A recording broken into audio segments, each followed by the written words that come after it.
Hello friends, welcome to Amit Sharma academy. PPSC TRE 4.0 की जो preparation कर रहे हैं उनके लिए ये क्लास काफ़ी इंपॉर्टेंट है। और इससे पहले मैंने एनसीईआरटी की थ्योरी करा दी है क्लास 6 की ज्योग्राफी की। ये ज्योग्राफी आपकी पृथ्वी हमारा आवास है, कक्षा 6 की जो भूगोल की किताब आती है उसमें आपके कुल आठ आठ भाग हैं या 8 अध्याय कहिए। तो आज मैं जो थ्योरी के बाद में जो बचा हुआ जो पोर्शन होता है आपका प्रश्नोत्तर वाला, और इसमें आपके एमसीक्यूज टाइप के क्वेश्चन और मैच द फॉलोइंग जो भी होते हैं वो मैं एक वीडियो में कराने वाला हूँ। 8 अध्यायों का पूरा निचोड़ रहेगा ये। और आप इससे पहले अगर थ्योरी नहीं देखे हैं तो आप जरूर क्लास 6 की ज्योग्राफी जरूर देखें। और मैं आपको यहाँ पे आई बटन पे क्लिक करेंगे तो आपको मिल जाएगा, और बाकी एंड स्क्रीन पे मिल जाएगा, नहीं तो आप चैनल पे विजिट कीजिएगा, प्लेलिस्ट आपको मिलेगी वहाँ पे 6, 7, 8 क्लास की मैंने अपलोड कर दिए हुए हैं ज्योग्राफी के जो थ्योरी है। और इसके बाद मैं आपको ये क्वेश्चन आंसर्स की क्लासेस देने वाला हूँ। तो अगर आपने अभी भी चैनल को सब्सक्राइब नहीं किया तो टीआरई 4 के लिए आपके लिए ये इंपॉर्टेंट क्लासेस हैं, और चैनल को जरूर सब्सक्राइब करें। सौरमंडल में पृथ्वी, तो चलिए इसके क्वेश्चन आंसर्स देखते हैं। देखिए अभ्यास में क्वेश्चन आंसर्स भी हैं और आपके मैच द फॉलोइंग है और एमसीक्यू सभी हैं। तो इसे अच्छे से सुनिएगा जो मैं बोलता जा रहा हूँ, क्योंकि आपको ये क्वेश्चन आंसर्स जो है आपके जो बीपीएससी टीआरई 4.0 होने वाला है उसमें काफी इंपॉर्टेंट है। और ये आपका बेसिक है, बिल्कुल एकदम जीरो से है। आपकी ज्योग्राफी अगर आपको बिल्कुल भी नहीं आती तब भी आप क्लास 6 से स्टार्ट करेंगे तो अच्छे से समझ में आएगा। देखिए पहला क्वेश्चन है, ग्रहों और तारों में क्या अंतर होता है। तो देखिए ग्रह जो होते हैं आपको इसमें ग्रह को इंग्लिश में बोलते हैं प्लैनेट्स, और तारों को बोलते हैं स्टार्स। ठीक है, तो ग्रह में क्या होता है, ग्रह के पास अपना प्रकाश तथा ऊष्मा नहीं होता है। ग्रह के पास जैसे अपना पृथ्वी हो गया, पृथ्वी हो गया, बुध हो गया, शुक्र हो गया, मंगल हो गया, इस तरीके से जो आपके 8 ग्रह हैं। ठीक है, तो इनमें अपना खुद का प्रकाश नहीं होता, और ये तारों से बहुत छोटे होते हैं। और तारों में क्या होता है कि इनका खुद का प्रकाश होता है, और ये सामान्य रूप से तारे जो होते हैं वो ग्रह से बहुत बड़े होते हैं। जैसे अगर पूछा जाए कि आपका जो सूर्य है वो कैसा है, तो सूर्य एक तारा है। ठीक है, एक तारा है, श्वेत वामन तारा है। और ये टीआरई में पूछा गया था कैसा है, श्वेत है या पीला है, तो उसमें ऑप्शन दिए गए थे 4। तो ये आपका सूर्य भी एक तारा है, और हालांकि वो काफी बड़ा है और दूर है, इसलिए हमें छोटा दिखता है। नेक्स्ट है सौरमंडल से आप क्या समझते हैं। तो देखिए सौरमंडल में क्या होता है कि आपके जो ग्रह हैं और उपग्रह हैं, तारे हैं, इन सभी को मिला के जो बनता है उसे सौरमंडल कहते हैं। ठीक है, सूर्य हो गया, 8 ग्रह हो गए आपके, उपग्रह हो गए, कुछ आपके खगोलीय पिंड होते हैं। ठीक है, इनसे मिलकर आपका सौरमंडल का निर्माण होता है, और इसे इसे हम सोलर परिवार यानी सोलर सिस्टम भी बोलते हैं। ठीक है, आपने पढ़ा होगा सोलर सिस्टम के बारे में, और मैंने ये चैप्टर अच्छे से पढ़ाया है। आप एक बार चैनल पर विजिट जरूर कीजिएगा, प्लेलिस्ट आपको मिल जाएगी। और इसमें आपको सूर्य जो होता है, ये जो सूर्य एक बीच में केंद्रित है। ठीक है, तो सूर्य जो है पूरे सौरमंडल या सौर परिवार का एक हिस्सा है, यानी परिवार का मुखिया है, तो ये मध्य में है। और जो ग्रह होते हैं वो सूर्य के चारों ओर परिक्रमा करते हैं अर्धवृत्तीय कक्षा में, ये आपके वृत्ताकार कक्षा में चक्कर लगाते हैं। और सूर्य इसका जो एकमात्र अपने पृथ्वी का एकमात्र जो ऊर्जा का स्रोत है वो सूर्य ही है। ठीक है, तो सौरमंडल में इतना आपको आना चाहिए। नेक्स्ट है सूर्य से उनकी दूरी के अनुसार सभी ग्रहों के नाम लिखने हैं। तो देखिए आपको याद रखना है, पहले आता है बुध आता है। ठीक है, तो बुध, फिर आपका आता है शुक्र, या फिर आप इंग्लिश में याद रख लीजिएगा मरकरी, वीनस, अर्थ, मार्स, जुपिटर, सैटर्न और यूरेनस। ठीक है, तो हिंदी में देख लीजिए आप, बुध, शुक्र, पृथ्वी, मंगल, बृहस्पति, अरुण और वरुण। एक प्लूटो होता था पहले, 9वां जो ग्रह था, तो उसे हटा के उसे बौने ग्रह की श्रेणी में रख दिया गया था। तो आपको 8 याद रखने हैं। ठीक है, और जो मंगल और बृहस्पति के बीच में एक पट्टी पाई जाती है जिसमें उल्का पिंड वगैरह जो भी है, क्षुद्र ग्रह होते हैं इसमें, उल्का पिंड नहीं क्षुद्र ग्रह होते हैं। तो ये आपके घर्षण की वजह से इसमें होता है, फ्रिक्शन की वजह से। तो मैं आगे बताऊंगा आपको, तो ये आप याद रखिएगा। पहला है बुध, शुक्र, पृथ्वी, मंगल, बृहस्पति, शनि, अरुण और वरुण। ठीक है, तो ये आपके 8 ग्रह हो गए।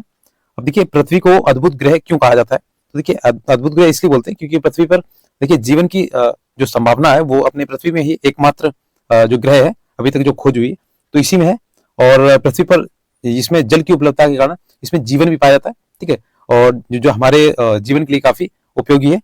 और इसमें क्या है कि जीवनदायी जो गैस है O2 यानी ऑक्सीजन इसमें पाई जाती है, एकमात्र गैस है जो O2 अपने पृथ्वी में पाई जाती है।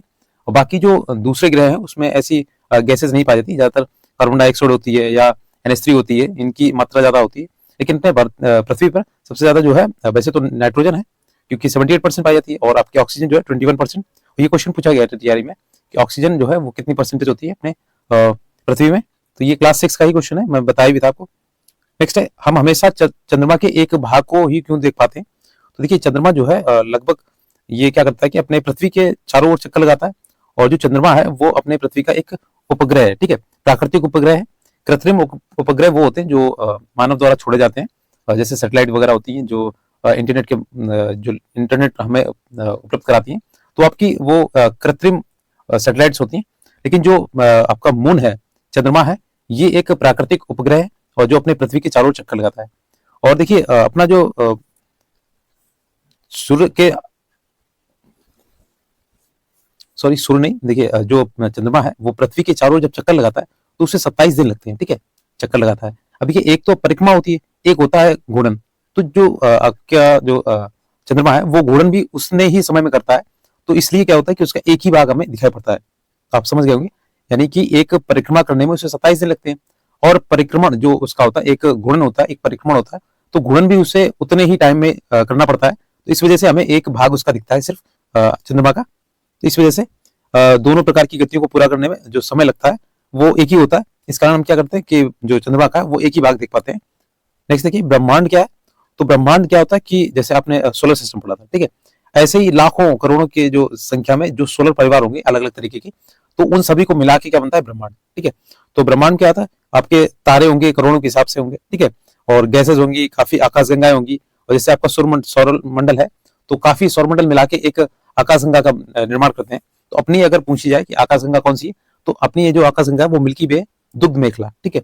और दुग्ध मेखला जो होती है आकाश मंडल, जो आकाशगंगा है उनके समूह को क्या बोलते हैं, तो आपके ब्रह्मांड बोलते हैं, ठीक है। सबसे पहले आपका आएगा सौरमंडल।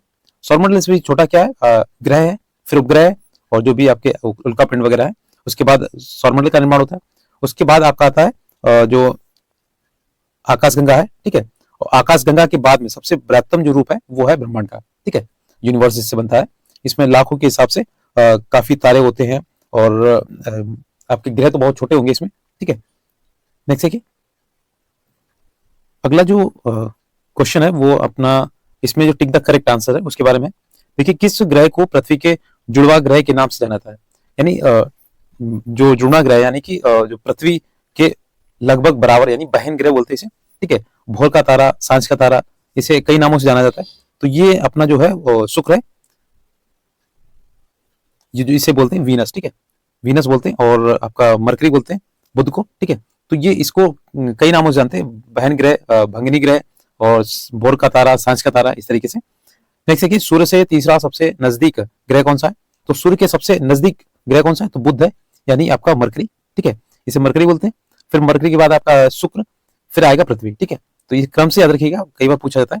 और ये देखिए मरकरी जो है सूर्य के सबसे पास होने के बाद भी सबसे जो गर्म ग्रह है वो शुक्र है, याद रखिएगा दोनों, ठीक है। दूसरे नंबर वाला सबसे गर्म है। अगला देखते हैं क्वेश्चन है, थर्ड क्वेश्चन है, सभी ग्रह सूर्य के चारों ओर किस प्रकार के पथ पर चक्कर लगाते हैं। तो देखिए ये जो चक्कर लगाते हैं, मैंने बताया था कि जो सूर्य है, एक सूर्य जो है परिवार का मुखिया, वो मिडिल में है, बीचों बीच में स्थित है, और सभी जो 8 ग्रह हैं वो सूर्य की परिक्रमा करते हैं। तो ये दीर्घ वृत्ताकार पथ में परिक्रमा करते हैं, ठीक है। तो एक अंडे की तरह जो चपटा हुआ भाग है, इस तरीके से ये परिक्रमा करते हैं, ठीक है। वृत्तीय नहीं है, याद रखिएगा, दीर्घ वृत्ताकार है। तो ये आपका टीआरई में पूछा गया था शायद 2.0 में। नेक्स्ट है, ध्रुव तारे से किस दिशा का ज्ञान होता है। प्राचीन समय में क्या होता कि ऐसी कोई भी दिग्दर्शिका या मतलब डायरेक्शन बताने वाली कोई भी चीज नहीं थी, तो उसमें ध्रुव तारे को देखकर उत्तर की दिशा का अनुमान लगाया जाता था। तो याद रखिएगा ध्रुव तारा जो है उत्तर में स्थित होता है, आप जब भी देखेंगे तो उत्तर में ही मिलेगा।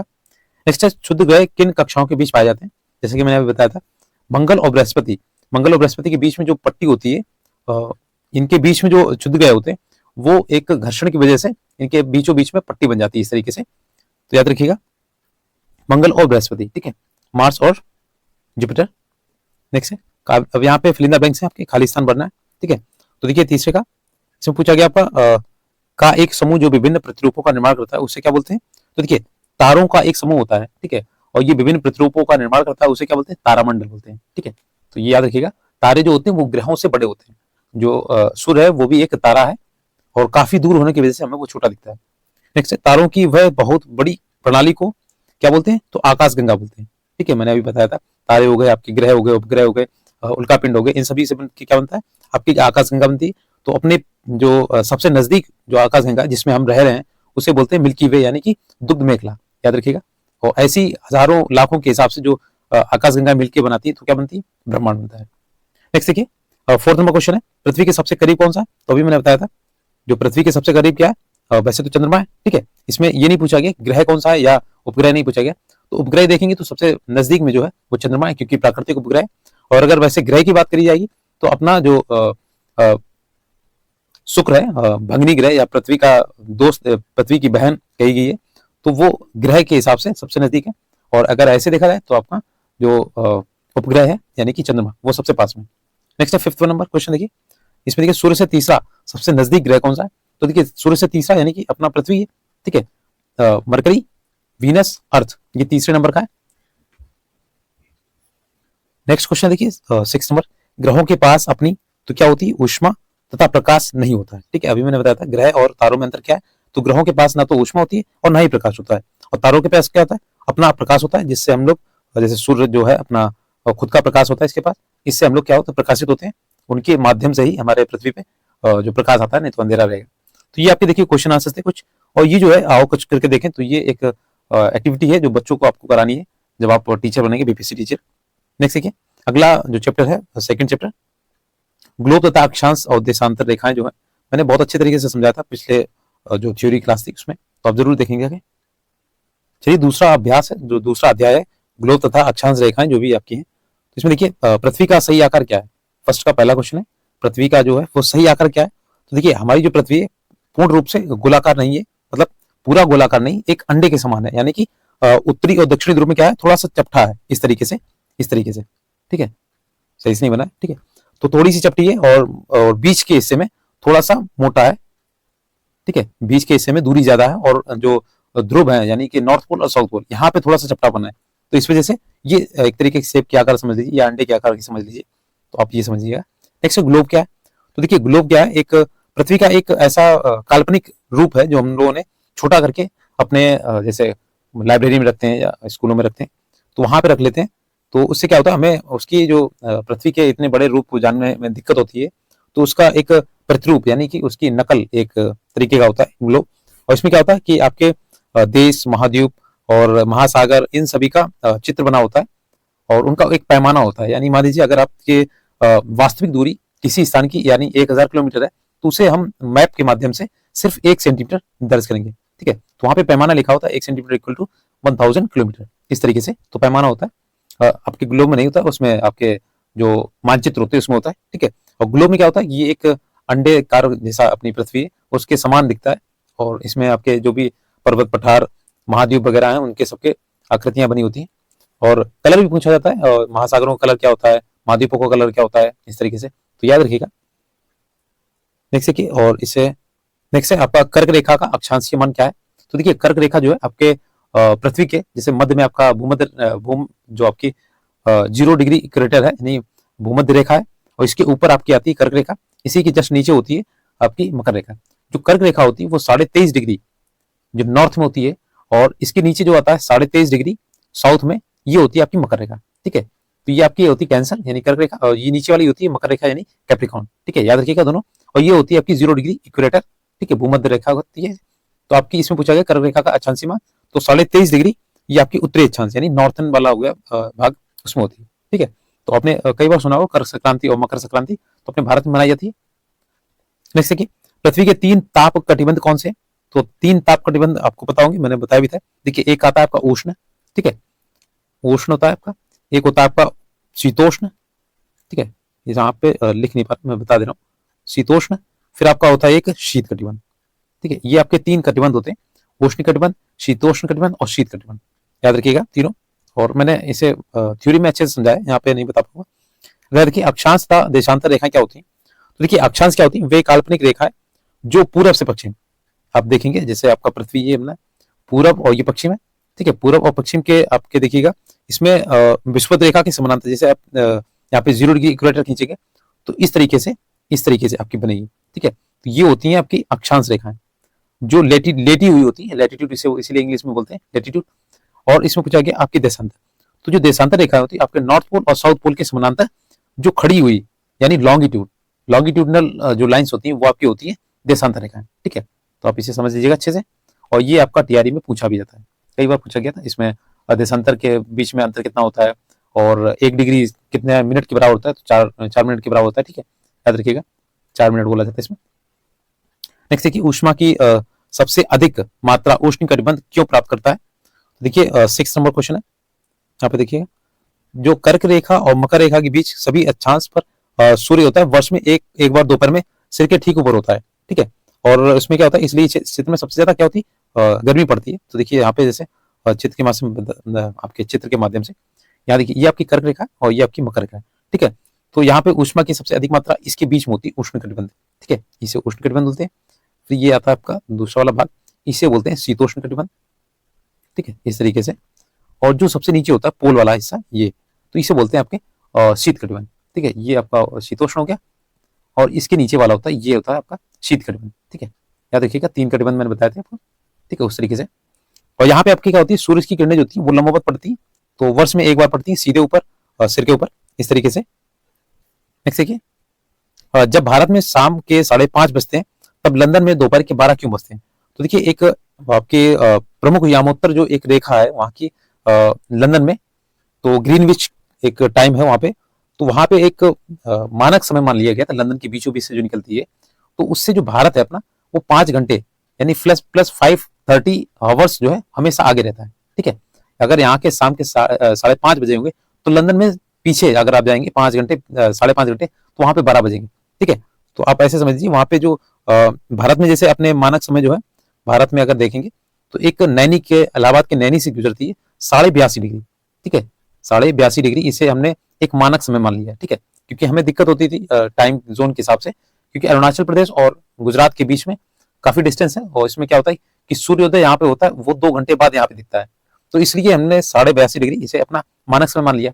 और पूरे विश्व का जो मानक समय वो भारत के लंदन का है, ठीक है। वहां पे ग्रीनविच एक जगह है, वहां से एक लाइन गुजरती है, काल्पनिक रेखा है, ठीक है, तो उसे एक मानक समय माना गया है। देखिए नेक्स्ट क्वेश्चन, ये आपके एमसीक्यूज वाले टाइप क्वेश्चन है। देखिए, प्रमुख यामोत्तर का मान क्या है? तो जो प्रमुख यामोत्तर है उसे देखिए, मैंने अभी बताया था आपको, 0 डिग्री है, ठीक है, यानी आपके भूमध्य सागरीय रेखा जो बोलते हैं इसे 0 डिग्री बोलते हैं, इक्वेटर बोलते हैं इसे, ठीक है, याद रखिएगा। शीत कटिबंध किसके नजदीक पाया जाता है?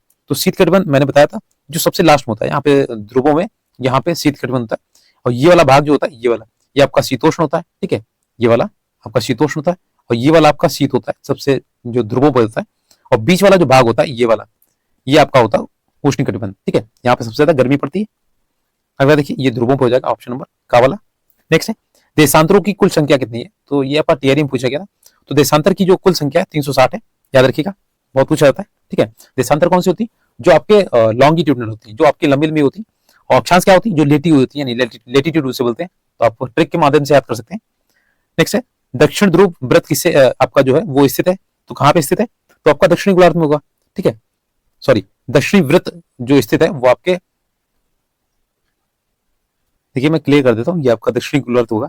जैसे अगर आप पृथ्वी को अगर ऊपर से देखेंगे, या अब जैसे नीचे से देखते हैं दक्षिण ध्रुव, तो ये जैसे एक पॉइंट होता है, ये आपका दक्षिणी ध्रुव का एक पोल पॉइंट है। जैसे आपने सुना होगा south pole and north pole, तो साउथ पोल में जैसे ये पॉइंट हो गया, ठीक है, और इसके आसपास से ये एक व्रत बनता है, इसे बोलते हैं दक्षिणी ध्रुव का व्रत, ठीक है। तो यही जो होता है ये आपका होता है शीत कटिबंध, ठीक है।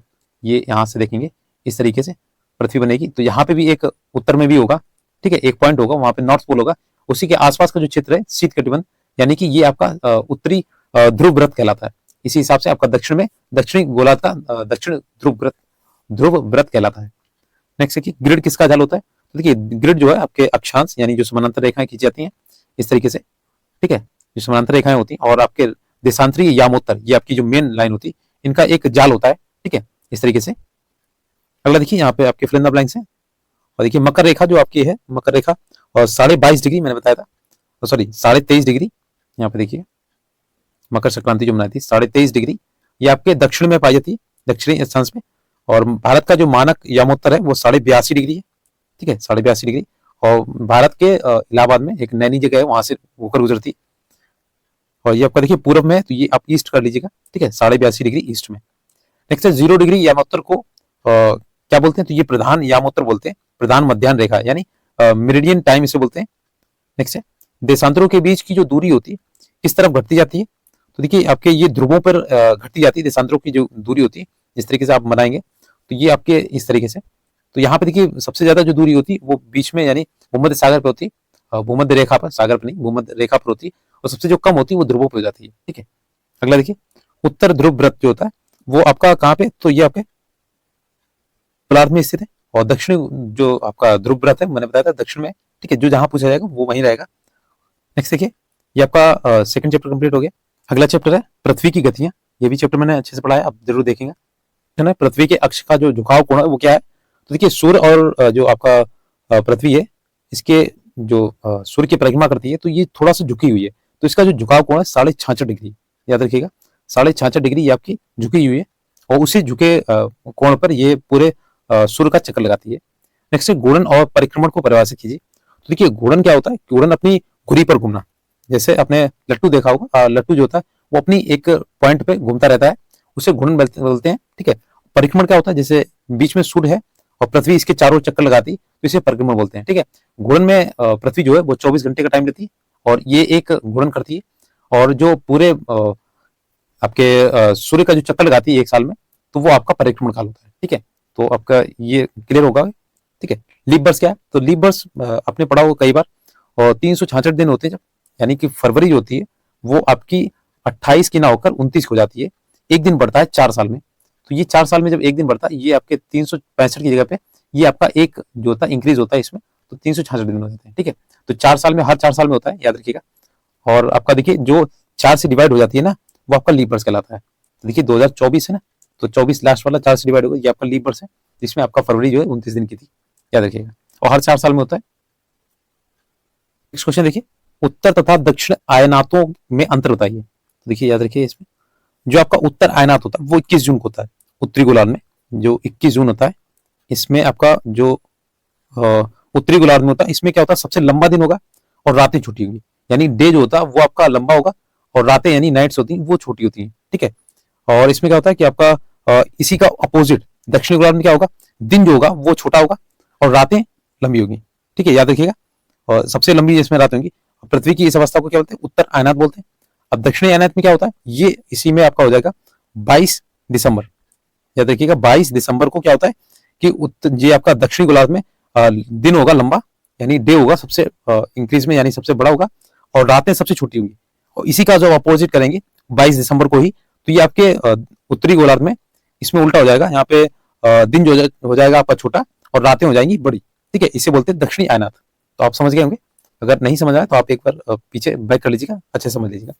विषुव क्या है, तो विषुव देखिए आपके 21 मार्च और आपका 23 सितंबर को जो सूर्य की किरणें होती है विषुव रेखा, यानी कि जो 0 डिग्री आपका इक्वेटर है उस पर जब सूर्य की किरणें पड़ती हैं इस पे, तो 23 मार्च, 21 मार्च और 23 सितंबर को जब पड़ती हैं, तो यहाँ पे क्या होता है कि इस अवस्था में कोई भी जो होता है ध्रुव और सूर्य की ओर झुका नहीं होता है, इसलिए पूरी पृथ्वी पर क्या होता है, रात और दिन, यानी कि इन दोनों में रात और दिन बराबर होंगे। इससे पहले मैं क्या बताया था आपको, जो उत्तरी आयनात होता है, दक्षिणी आयनात, उत्तरी आयनात होता है आपका 21 जून को, ठीक है, और दक्षिणी आयनात होता है आपका 22 दिसंबर को। और ये जो आपकी 20 की डेट है, इसमें क्या होता है कि दिन और रात समान होते हैं, एक समान। ठीक है, याद रखिएगा। नेक्स्ट है, दक्षिणी गोलार्ध में उत्तरी गोलार्ध की अपेक्षा उत्तर एवं दक्षिण का आयनात अलग अलग समय में होता है, क्यों, ऐसा क्यों है? तो देखिए, जब उत्तरी गोलार्ध में सूर्य की तरफ झुका होता है, यानी उत्तर जो होता है गोलार्ध जो होता है सूर्य की तरफ झुकता है, तो सूर्य की किरणें क्या होती है, कर्क रेखा पर सीधी पड़ती है, जैसे ये इस तरीके से देखिएगा, पृथ्वी है तो ये जब उत्तर की तरफ झुकेगी और यहाँ पे सूर्य की किरणें जब पड़ेंगी तो ये आपके कर्क रेखा पर पड़ेंगी। ठीक है, यहाँ पे कर्क रेखा पर पड़ेंगी। ठीक है, और इसीलिए क्या होता है कि उत्तरी गोलार्ध में ग्रीष्म ऋतु होती है, यहाँ पे गर्मी हो गई। ठीक है, और दक्षिण गोलार्ध में क्या होगी, शीत ऋतु की, क्योंकि यहाँ पे थोड़ा सा डिस्टेंस ज्यादा हो गया और यहाँ पे सूर्य की किरणें पूरी नहीं पड़ पाती।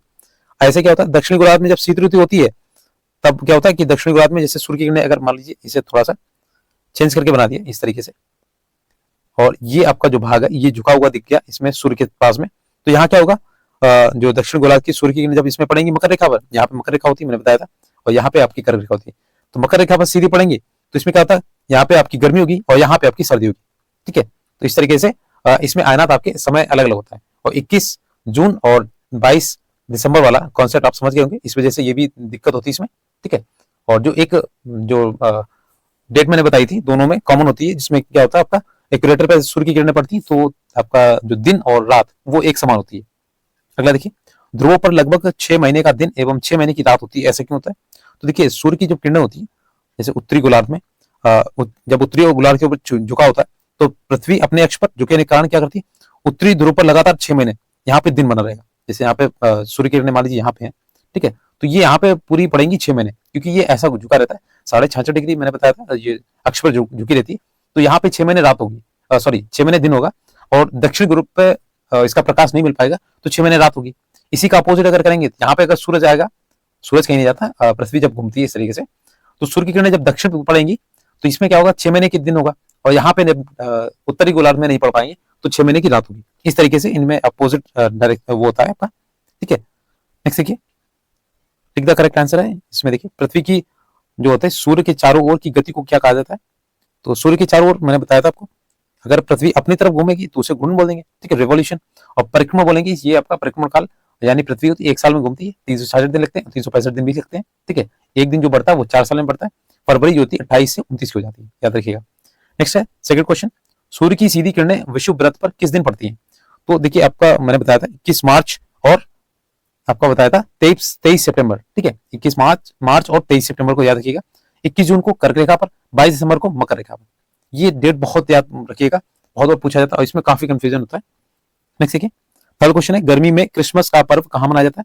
तो देखिए ये आपका गर्मी में जो है ऑस्ट्रेलिया मनाया जाता है, क्योंकि वहां पे 22 दिसंबर को वहां पे गर्मी पड़ती है, सर्दी नहीं पड़ती, याद रखिएगा।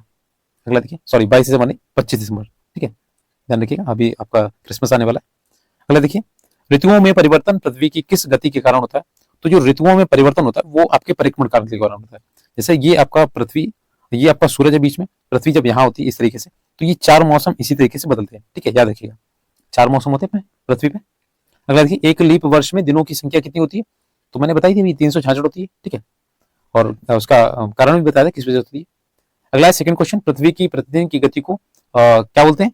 तो इसकी जो प्रतिदिन की गति होती है उसे बोलते हैं घूर्णन, जो अपने अक्ष पर घूमती है, यानी एक दिन जब बनता है तो 24 घंटे में होता है, ठीक है।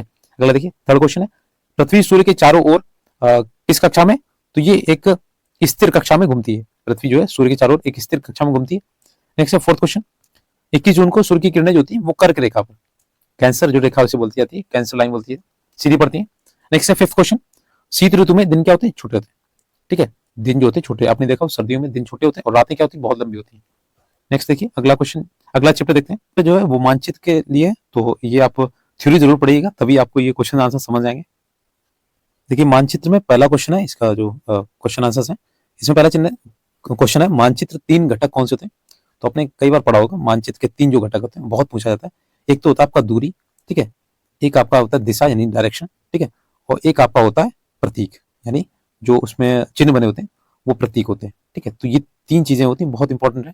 मानचित्र इनके अलावा, इन तीनों के ना होने पर मानचित्र नहीं बन पाएगा, ठीक है, इनमें से कोई भी अगर नहीं होता है।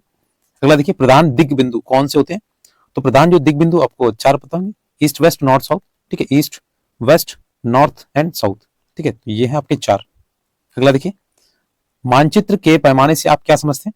तो देखिए जो पैमाना होता है, और एक पैमाना स्थल, एक होता है वास्तविक दूरी, एक तथा एक होती है मानचित्र पे जो दिखाई जाती है वो आपकी एक होती है काल्पनिक दूरी, ठीक है। तो पैमाना क्या होता है, मैंने बताया था आपको, जैसे मान लीजिए आपका किसी स्थानों के बीच की दूरी 100 किलोमीटर है, ठीक है, तो उसे मानचित्र पर किस तरीके से दिखाना है, तो 1 सेंटीमीटर दिखाती है वहां पे, तो ये एक पैमाना लिया जाता है, ठीक है, क्योंकि मानचित्र छोटा होता है और वास्तविक दूरी काफी लंबी होती है।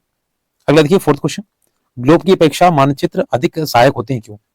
तो देखिए ग्लोब होता है जब हम पृथ्वी के केवल एक भाग को देखते हैं, जैसे देश राज्य उनके कई जगहों का विषय जो है अगर हमें पढ़ना होता है तो क्या करते हैं, हमें ग्लोब की जगह क्या होता है, मानचित्र ज्यादा अच्छा लगता है, मानचित्र को हम अच्छे से एक्सप्लोर कर सकते हैं। जैसे अभी आपको बिहार का एग्जाम देना है तो आप ग्लोब से अच्छा है मानचित्र पढ़ेंगे, क्योंकि मानचित्र में क्या होता है, जैसे आपने किसी डिस्ट्रिक्ट को अगर लोकेट किया तो उसकी पूरी जानकारी निकलती है, ठीक है।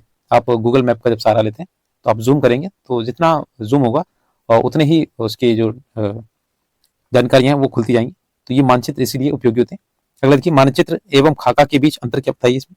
तो देखिए मानचित्र क्या होता है, ये क्या होते हैं आपके पृथ्वी की सतह यानी एक भाग को दिखाती है, यानी 2D, आपने 2D पढ़ा होगा, ठीक है, तो ये 2D होता है और इसमें चपटी सतह का पूरा आरेख होता है। और इसमें क्या होता है, आपके खाका एक छोटे प्रकार का जो होता है, छोटे क्षेत्र का बड़े पैमाने पर खींचा गया रेखा चित्र होता है। तो अपने जो लेखपाल होते हैं वो खेत का जैसे निकालते हैं या आसपास का जैसे निकालते हैं, तो एक तरीके का खाका होता है। नेक्स्ट देखिए, इसमें आपका मानचित्र में और क्या होता है, मानचित्र में बहुत सारी जानकारियां एक साथ प्राप्त होती हैं, ठीक है।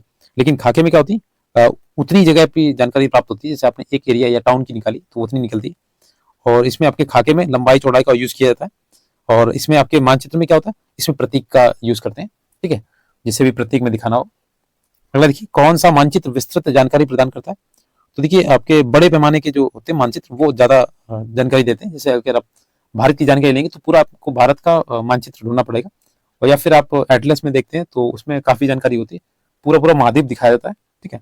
अगला देखिए, प्रतीक किस प्रकार मानचित्रों के अध्ययन में सहायक होते हैं। तो देखिए, प्रतीक अगर नहीं होंगे ना तो मानचित्र अधूरा रहेगा। मैंने 3 जो उसके आधार बताए हैं, वो ग्लोब में भी आप सॉरी मानचित्र में आपके काम आते हैं, दिशा, दूरी और आपके प्रतीक, ठीक है। तो प्रतीक अगर नहीं होंगे ना तो आप किसी चीज को नहीं समझ सकते। जैसे प्रतीक में अगर वहां पे पर्वत है तो इस तरीके से त्रिकोणा का निशान बना दिया जाएगा, और नदी है तो इस तरीके से सर्प तरीके का बना दिया जाएगा, और आपका अगर हरियाली वगैरह है तो वहां पे ग्रीन कलर का जो पेड़ पौधे वो छोटे छोटे बना दिए जाएंगे। और अगर आपने देखा होगा कि जो कैपिटल होती है उसे रेड कलर का दिखाते हैं, जिस तरीके से उसमें दिखाना होता है। नेक्स्ट, इसमें ऐसा कुछ नहीं था जो इंपॉर्टेंट था, ये आपके 1-2 क्वेश्चन ऐसे थे। आप 3 घटक जो ये इंपॉर्टेंट, ठीक है। प्रधान दिग्बिंदु किसे कहते हैं, कौन कौन से होते हैं, ये भी याद रखिएगा, north south east west north south, ये तो आपको पता ही होगा। अगला देखिए, टिक द करेक्ट आंसर है, वृक्षों के वितरण को दिखाने वाले जो मानचित्र होते हैं उसे क्या कहते हैं। ये आपका बहुत इंपॉर्टेंट है, बहुत ही ज्यादा इंपॉर्टेंट है, और ये मैंने अच्छे से समझाया भी है आपका। तो देखिए, इसे थीमेटिक मानचित्र बोलते हैं, ठीक है। और नीचे अगला क्वेश्चन, नीले रंग का इस्तेमाल किसे दिखाने के लिए किया जाता है। तो देखिए, नीले रंग को दिखाने के लिए जलाशय, ठीक है, जलाशय जो होते हैं उसे नीले रंग से दिखाया जाता है, और आपके नदियां वगैरह होती हैं, ठीक है, इस तरीके से आपका महासागर हो गया, इन सभी को। और ये आपके टीआरई में पूछा गया था क्वेश्चन। अगला देखिए, दिक सूचक का उपयोग किया जाता है। तो देखिए, दिक सूचक का क्या होता है कि इसे दिशा, जो आपकी दिशा है उसे पता लगाने के लिए, जैसे ध्रुव तारा है वो हमेशा उत्तर की दिशा में होता है, तो उससे आपका उत्तर का दिशा पता कर लेंगे तो आपकी बाकी दिशाएं निकल आएंगी।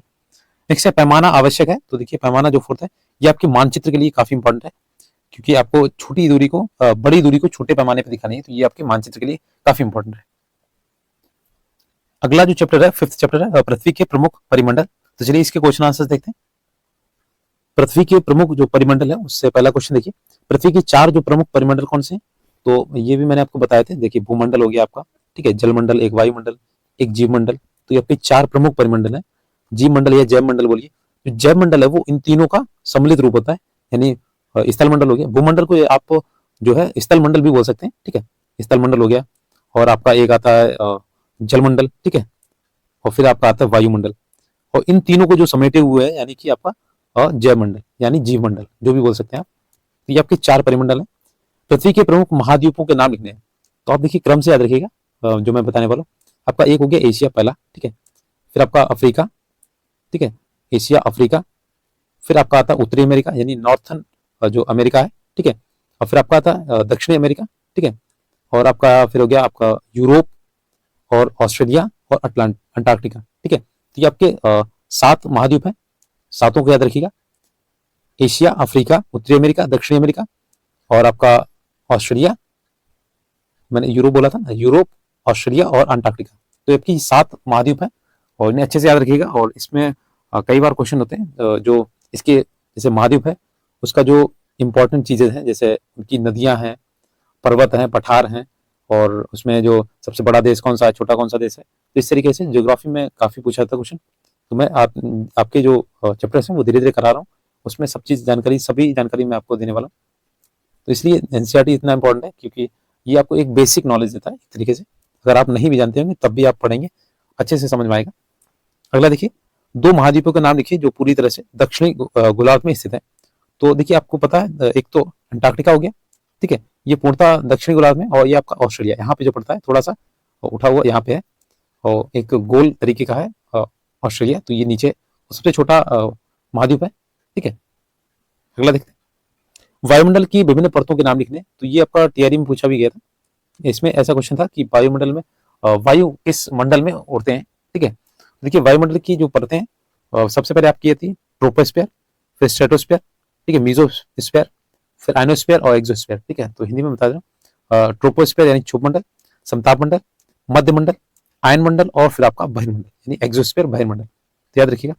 और आपका जो वायुयान उड़ने की जो सबसे अच्छी जो मंडल है वो अच्छा मंडल आपका समता मंडल, ठीक है।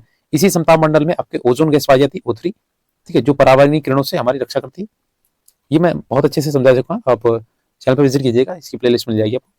अगला देखिए, पृथ्वी को नीला ग्रह क्यों कहा जाता है? तो देखिए, पृथ्वी को नीला इसलिए कहा जाता है क्योंकि 71% इसमें जो है वो जल है, ठीक है। और अंतरिक्ष पर देखने पर क्या होता है, ये इसीलिए नीला दिखाई पड़ता है, ठीक है। और वैसे तो अंतरिक्ष जो है वो काला है, ठीक है, याद रखिएगा। उत्तरी गोलार्ध को स्तरीय गोलार्ध क्यों कहा जाता है? तो उत्तरी गोलार्ध को इसलिए स्तरीय ग्रह कहा जाता है क्योंकि इसमें जो 7 आपके महाद्वीप है वो आपके ज्यादातर जो है वो आपके उत्तरी गोलार्ध में पड़ते हैं, ठीक है। और जैसे आपका एशिया है, सबसे ज्यादा इसमें मानव जनसंख्या निवास करती है, तो ये भी आपका लगभग जो है वो उत्तरी गोलार्ध में ही पाया जाता है, ठीक है। और इसमें आपका जो काफी सारी प्रजातियां हैं और मनुष्य तो हैं ही, वो भी सब आपके उत्तरी गोलार्ध में सबसे ज्यादा है। एकमात्र जो आपका महाद्वीप है वो तीनों गोलार्ध में पाया जाता है। तीनों गोलार्ध के आपके दोनों गोलार्ध में एग्जिस्ट करता है, तो आपका अफ्रीका महाद्वीप है, यानी इससे कर्क रेखा भी निकलती है, भूमध्य रेखा भी निकलती है और मकर रेखा भी निकलती है। तो ये आपका उत्तर में भी पड़ता है और थोड़ा सा दक्षिण में भी पड़ता है, याद रखिएगा, बहुत कुछ रहता है। अगला है जीवित प्राणियों के लिए जीवमंडल क्यों महत्वपूर्ण है? तो देखिए, जीवित प्राणी में जीवमंडल जो होता है इसमें क्या होता है, स्थल, जल होती है, ऑक्सीजन होती है, इसका एक भाग होता है या सीमित एक संसाधन है तरीका का। तो ये भाग यहाँ पर जीवन क्या मौजूद होता है, ठीक है। जीवमंडल मैंने बताया था, इसमें आपका स्थल हो गया, जल हो गया, वायु हो गया, तीनों इसमें सम्मिलित होते हैं। तो इस वजह से यहाँ पे जैसे मनुष्य भी है, इसके साथ साथ जीवों की बहुत सारी प्रजातियां भी पाई जाती हैं, ठीक है। इसमें प्राणी जीवित रहने के लिए एक दूसरे पर निर्भर भी रहते हैं। इस तरीके से ये आपका जो जीवमंडल है ये इसलिए जीवित प्राणियों के लिए काफी उपयोगी है। नेक्स्ट देखिए, इसने टिक द करेक्ट आंसर। कौन सी पर्वत श्रृंखला एशिया एवं यूरोप को अलग करती है? तो ये बहुत अच्छा क्वेश्चन है और पूछा भी जाता है कई बार। तो देखिए, यूराल जो है पर्वत श्रृंखला है, ये एशिया और यूरोप को अलग करती है। एक तरीके की जल संधि मान लीजिए इसे, जल संधि नहीं, जल संधि तो आपके दो महासागरों के बीच में होती है, ठीक है। दो जो महाद्वीप होते हैं उनके बीच में अगर सकरा भाग या जल वाला भाग आता है तो उसे जल संधि बोलते हैं। जैसे अपने भारत और पाकिस्तान के बीच में पाक जल संधि है, ठीक है, सॉरी, भारत और श्रीलंका के बीच में एक पाक जल संधि पड़ती है आपकी, ठीक है। नेक्स्ट है, उत्तरी अमेरिका और दक्षिणी अमेरिका कैसे जुड़ा हुआ है? तो देखिए, जो उत्तरी अमेरिका और दक्षिणी अमेरिका है ये आपके स्थल संधि से जुड़ा हुआ है, ठीक है। नेक्स्ट देखिए, जल संधि अपना भारत और श्रीलंका से जुड़ा है। अगला देखिए, वायुमंडल में किस गैस का परसेंटेज सबसे अधिक है?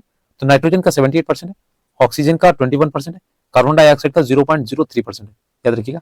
और ये ध्यान रखिएगा, कार्बन डाई जो ऑक्साइड है 0.3 मत कर दीजिएगा, 0.03% है, ठीक है। कहीं पे अगर ऐसा दिखे 0.3 तो ये मत कर दीजिएगा, अगर इतना हो जाएगा तो रहना ही मुश्किल हो जाएगा इंसान का, ठीक है। तो 0.03 है, याद रखिएगा। नेक्स्ट है, पृथ्वी का कौन सा भाग ठोस चट्टानों का बना होता है? तो देखिए, आपको पता है ये जो थल वाला मंडल है, थल स्थल, स्थल बोल सकते हैं, थल मंडल, ये आपके ठोस चट्टानों का बना होता है, ठीक है। चट्टाने अलग से करा देंगे, जो चैप्टर्स आएंगे क्लास 9 में जो भी है।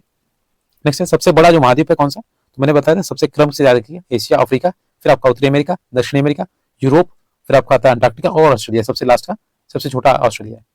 नेक्स्ट देखिए, यहाँ पे फिल इन द ब्लैंक्स करने। देखिए, पृथ्वी का सबसे गहरा भाग जो है वो मरियाना गर्त है, यानी मरियाना ट्रेंच बोलते हैं इसे, और ये प्रशांत महासागर में स्थित है, ठीक है। मोस्ट इंपोर्टेंट है, प्रशांत महासागर सबसे बड़ा महासागर है, ठीक है, 5 महासागरों में सबसे बड़ा है। उसमें भी सबसे बड़ा जो सबसे गहरा भाग है मरियाना ट्रेंच है। नेक्स्ट है, हिंद महासागर जो है एक देश के नाम पे पड़ा है, यानी अपने भारत के नाम पे पड़ा है, एकमात्र ऐसा महासागर है। नेक्स्ट देखिए, थर्ड क्वेश्चन, इसमें देखिए थर्ड जो आपका यूरेशिया, यूरेशिया क्या है? यूरोप और एशिया को एक स्थल है जो जल एवं हवा का एक सीमित भाग है जो जीवन के लिए सहायक है। सॉरी, मैंने यूरेशिया इसमें बोल दिया। जो आपका जीव मंडल है वो स्थल, जल और हवा, अभी मैं बताया था तीनों जो मंडल हैं वो जहां पे मिलते हैं, यानी जीव मंडल, जहाँ पे जीवित रहने की सारी अनुकूल दशाएं पाई जाती है, वो आपका एक जीव मंडल है, ठीक है। यूरोप और एशिया जो है वो यूरेशिया कहा जाता है, याद रखिएगा, यूरेशिया इन दोनों को मिला के बनाया गया, इनके जो आगे के शब्द हैं वो ले लिए गए। अगला, पृथ्वी का सबसे ऊंचा जो पर्वत शिखर है वो आपका माउंट एवरेस्ट है, ठीक है, पृथ्वी का पूछा गया है, ठीक है। और ये आपका कहाँ पाया जाता है? नेपाल में पाया जाता है, तिब्बत में, ठीक है।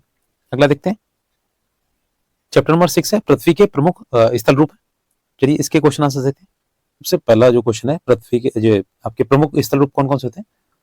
तो देखिए, जो प्रमुख स्थल रूप है आपके, पर्वत हो गया, ठीक है, पर्वत हो गया आपका, पठार हो गया, ठीक है, मैदान हो गया, ये आपके कुछ स्थल रूप हैं, ठीक है।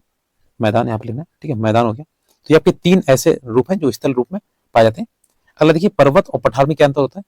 तो देखिए पर्वत जो होता है एक शिखर होता है, ठीक है, छोटा होता है, इसका आधार चौड़ा होता है, ठीक है, पर्वत का। और जबकि पठार क्या होता है, ये ऊपरी भाग में इसके समान जैसे होता है, सपाट होता है। आपने पठार देखा इस तरीके से, जो पर्वत होता है वो थोड़ा सा ऐसे इस तरीके से होता है, ठीक है। और जो आपका पठार हो गया ऊपर ऐसे चपटा होता है, ठीक है, और नीचे भी आपका चौड़ा होता है और अधिक उठा हुआ होता है, ठीक है। आसपास का क्षेत्र जो होता है ये ज्यादा उठा हुआ होता है, इस तरीके से आप समझ सकते हैं। नेक्स्ट है पर्वतों के विभिन्न प्रकार कौन कौन से हैं। तो देखिए पर्वत जो होते हैं आपके पर्वत का जैसे उदाहरण हो गया आपका जैसे वलित पर्वत हो गया, ठीक है, ये कुछ नाम है और ये आपका टीआरई में पूछा गया था, ठीक है। वलित पर्वत हो गया, ब्रह्मशोथ पर्वत होता है, एक ज्वालामुखी पर्वत होगा, ठीक है, फ्यूजियामा है आपका ज्वालामुखी हो गया, इस तरीके से ये आपके कुछ पर्वतों के प्रकार हैं। और जो एक आपका नवीन मोड़दार पर्वत होता है, तो इनके कुछ प्रकार होते हैं, मैंने इसमें पूरा डिटेल से बताया हुआ है, आप एक बार चैनल पर विजिट कीजिएगा जरूर। अगला देखिए मनुष्यों के लिए पर्वत किस प्रकार उपयोगी है। तो देखिए मनुष्य जो इसके लिए क्या होता है, जो पर्वत होते हैं, ऐसा नहीं कि हमें स्थल से ही हर चीज मिलती है। पर्वतों में क्या है कि इसमें जल संग्रहण करने की क्षमता होती है, जैसे आपका माउंट एवरेस्ट है, इससे कई सारी नदियां निकली हुई हैं, ठीक है, और नदियों का यहाँ पे स्रोत भी होता है, हिमानियां वगैरह होती है। अगला देखिए इसमें क्या होता है, इन पर्वतों से आप क्या कर सकते हैं, बिजली बना सकते हैं और जल सिंचाई के लिए पीने जो पानी भी निकाल सकते हैं। और अलग अलग प्रकार की वनस्पतियां होती हैं, जीव जंतु होते हैं, ठीक है, खनिज वगैरह इसमें मिलते हैं। तो कई कारणों की वजह से ये पर्वत बहुत उपयोगी है। अगला देखिए मैदानों का निर्माण किस प्रकार होता है। तो देखिए मैदान क्या होता है कि नदियां होगी, उसकी सहायक नदियां होंगी, तो ये क्या करती हैं, निक्षेप बहा के लाती हैं, तो इससे क्या बनते हैं, मैदान बनते हैं।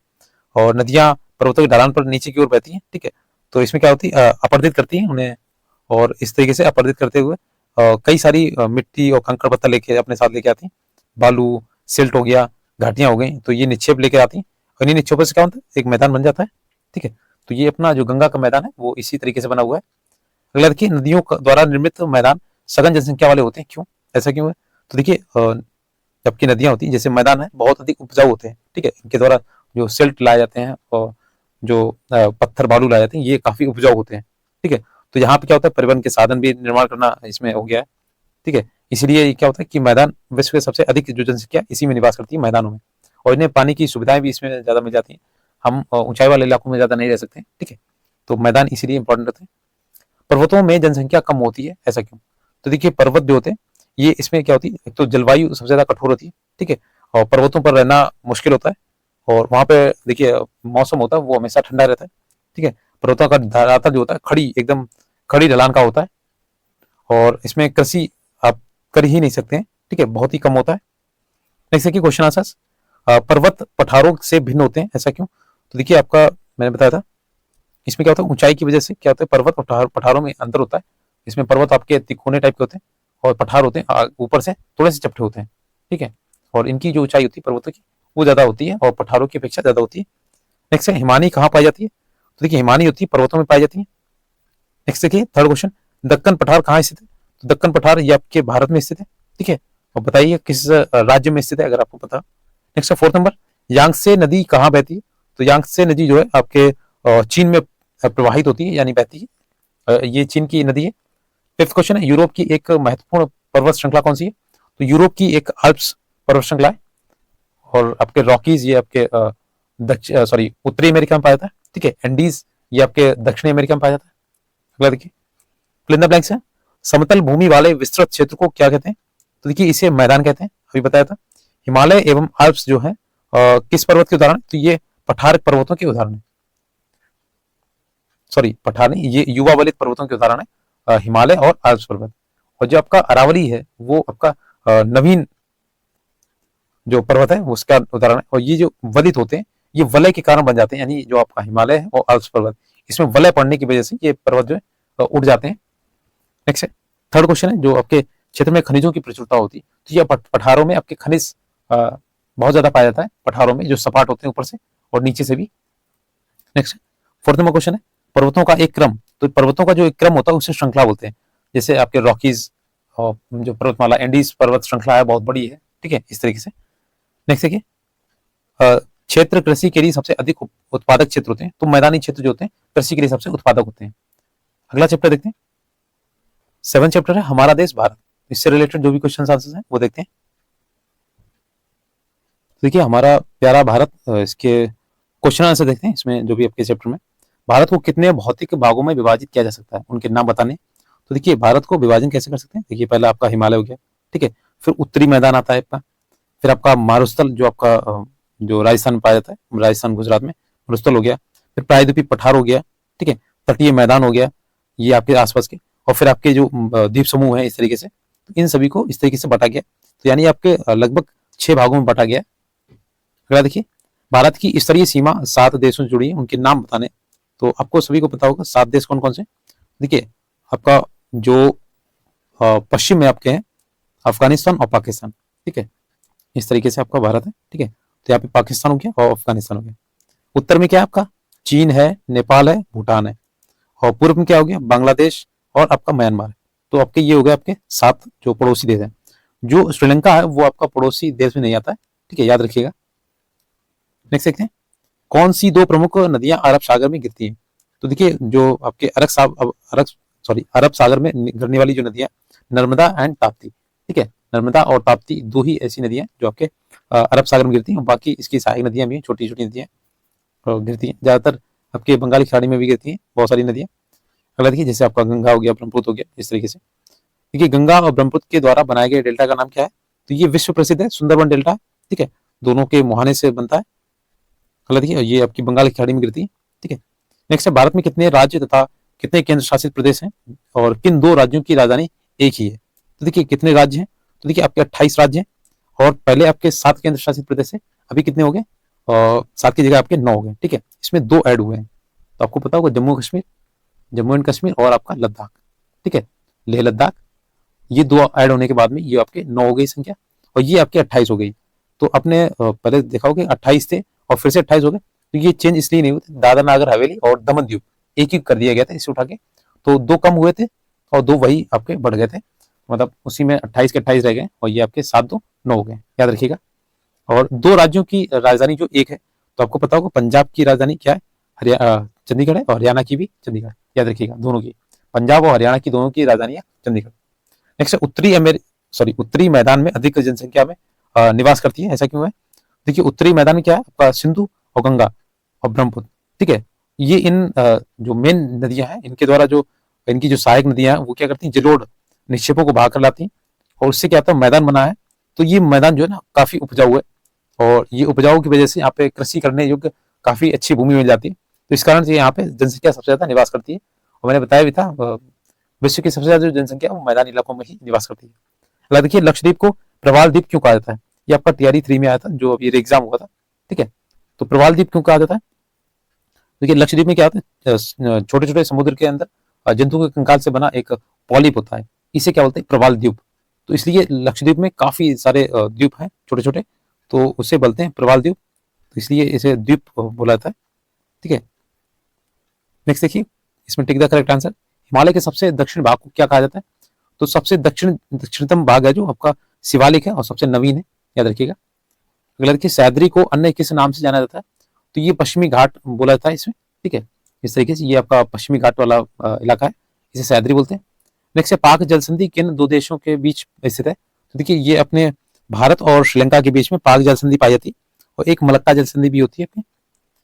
नेक्स्ट देखिए, अरब सागर में स्थित भारतीय द्वीप समूह कौन से हैं, तो देखिए अरब सागर में जो भारतीय द्वीप समूह कौन से, तो ये आपके चौथा जो है लक्षद्वीप हो गया, ठीक है, लक्षद्वीप समूह जो अरब सागर में, ठीक है, यहाँ पे आपका पाया जाता है लक्षद्वीप में, और अंडमान निकोबार ये आपका पूर्व के तरफ पड़ता है, ठीक है।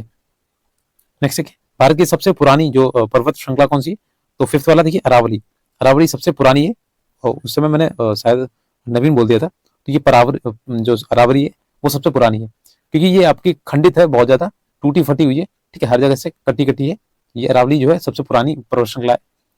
नेक्स्ट देखिए, इसमें फिल इन द ब्लैंक्स करने, भारत को क्षेत्रफल लगभग 32,87,000 वर्ग किलोमीटर यानी किलोमीटर स्क्वायर के हिसाब से कर लीजिएगा, तो इतना आपका जो क्षेत्रफल है। नेक्स्ट है, महान हिमालय को हिमाद्री के नाम से भी जानते हैं, ठीक है, याद रखिएगा, हिमाद्री के नाम से जाना जाता है। और क्षेत्रफल की दृष्टि से भारत जो है सबसे बड़ा राज्य कौन सा है, तो राजस्थान जो है आपके क्षेत्रफल की दृष्टि से सबसे बड़ा राज्य है। नेक्स्ट, नर्मदा नदी जो है अरब सागर में गिरती है, याद रखिएगा, ये आपके इस तरफ गिरती है, ठीक है, ये मध्य प्रदेश से निकलती है अमरकंटक के पार से। अगला देखिए, 5th नंबर क्वेश्चन है जो आपका लगभग भारत के मध्य में होकर गुजरती है, यानी कर्क रेखा, मैंने बताया था कैंसर रेखा जो है कैंसर लाइन जो है और 23.5 डिग्री आपके नॉर्थ में पाई जाती है। ठीक है, तो ये कर्क रेखा या कर्क संक्रांति भी अपने देश में मनाई जाती है।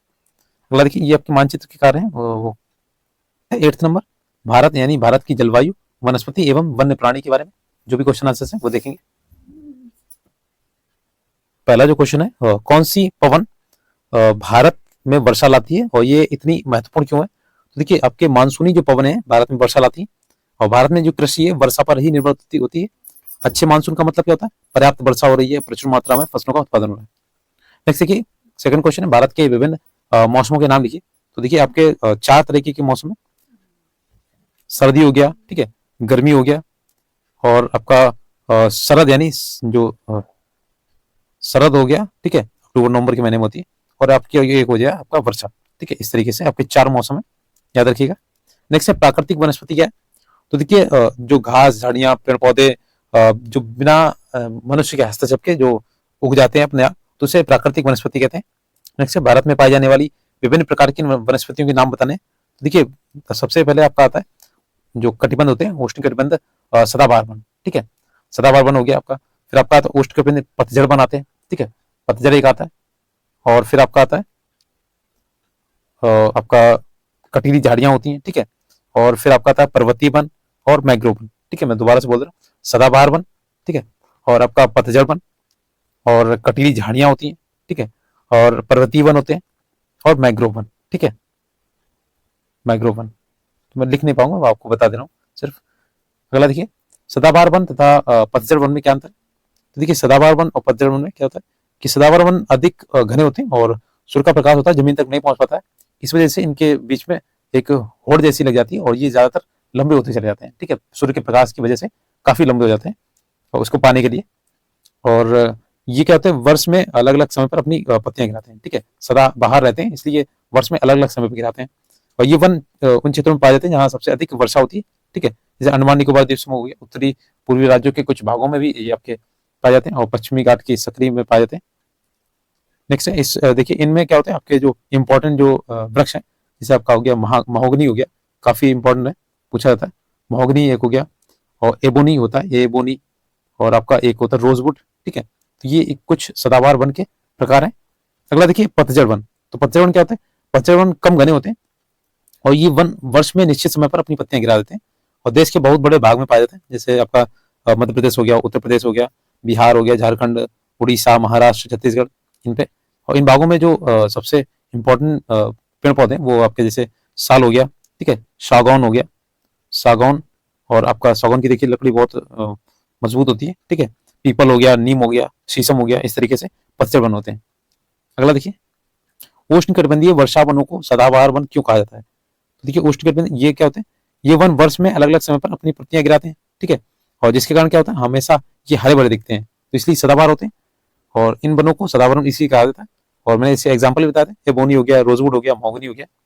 नेक्स्ट देखिए, जो क्वेश्चन आंसर है, टिक द करेक्ट आंसर। पहला क्वेश्चन है, विश्व में सबसे अधिक वर्षा वाला जो क्षेत्र है वो कौन सा है? तो मानसी नाम है, असम में पाया जाता है। ठीक है, सबसे ज्यादा यहाँ पे वर्षा होती है। नेक्स्ट देखिए, मैंग्रोव वन कहाँ पाए जाते हैं? तो ये आपके खारे जल में पाए जाते हैं, यानी नमकीन जो होता है NaCl इसमें होता है। अगला देखिए, महोगनी एवं रोजवुड वृक्ष पाए जाते हैं, तो ये आपके उष्णकटिबंधीय सदाबहार वन है, मैंने बताया था अभी होगा आपको। अगला देखिए 4th नंबर, जंगली बकरी तथा हिम तेंदुआ कहाँ पाए जाते हैं? तो ये आपके देखिए हिमालय क्षेत्र में पाए जाते हैं। ठीक है, ठंडी वाले इलाकों में पाए जाते हैं जंगली बकरी एवं हिम तेंदुआ। नेक्स्ट 4th नंबर क्वेश्चन, दक्षिण पश्चिम मानसून के समय आर्द्र पवनें कहाँ बहती हैं? तो 5th का देखिए, ये समुद्र से स्थल की ओर चलती है। ठीक है, उल्टा चलती है, समुद्र से स्थल की ओर जाती है। नेक्स्ट देखिए, इसमें फिल इन द ब्लैंक्स है। गर्मी के दिन के समय शुष्क तथा गर्म पवनें चलती हैं, जिन्हें क्या बोलते हैं? तो इसे आपका लू बोलते हैं। ठीक है, उत्तरी भारत में इसे लू कहा जाता है।